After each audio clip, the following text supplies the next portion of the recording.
ada uang representasi kegiatan di luar kota 400.000 plus 250.000. Tetapi di dalam prakteknya itu belum tentu dipergunakan dan belum tentu diambil oleh menterinya. Dan menteri-menteri itu biasanya juga tidak mengambil uang representasi itu. Tapi dengan adanya kegiatan seperti di Kota Bogor, ya, itu juga menteri tidak perlu bolak-balik mengambil uang representasi kegiatan di luar kota, karena kami juga sangat paham bahwa efisiensi harus dilakukan. Dan kalaupun ada biaya yang dikeluarkan karena aktivitas kegiatannya meningkat di Bogor, menteri memerlukan bensin, misalnya memerlukan tempat transit, itu juga tidak akan diambil dari alokasi anggaran yang baru. Menteri itu pasti seluruh menterinya begitu atau bagaimana, Pak? Karena kalau tergantung masing-masing menteri kan tidak bisa terpantau juga kan? Iya, tapi saya memiliki keyakinan semua menteri memiliki kurang lebih sikap yang sama di dalam melihat penugasan ini bukan untuk mengambil uang representasinya.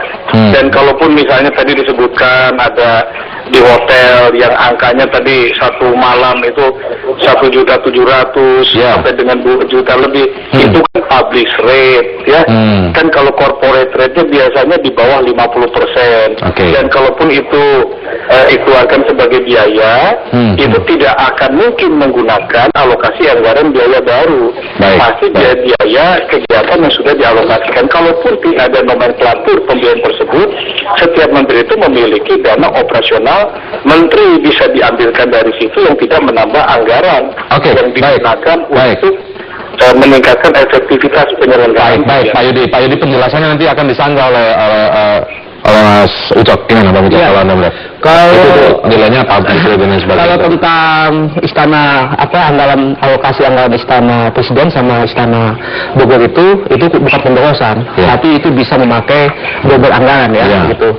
Itu satu. Yang kedua, bukan pemborosan ya, double anggaran. Ketika boros misalnya banyak digunakan di Bogor, yang di Jakarta tentu hemat kan, tidak digunakan. Tapi bisa digunakan karena yang di Bogor itu bukan anggarannya, alokasinya itu bukan untuk rapat kerja, bukan untuk mengundang menteri, bukan gitu kan. Banyak itu untuk pemeliharaan, pelayanan kantor kayak gitu. Ya kalau dia dalam sebulan memang mungkin dalam sebulan dia bisa tidak memakai anggaran. Tapi kalau dalam setahun bisa memakai gitu.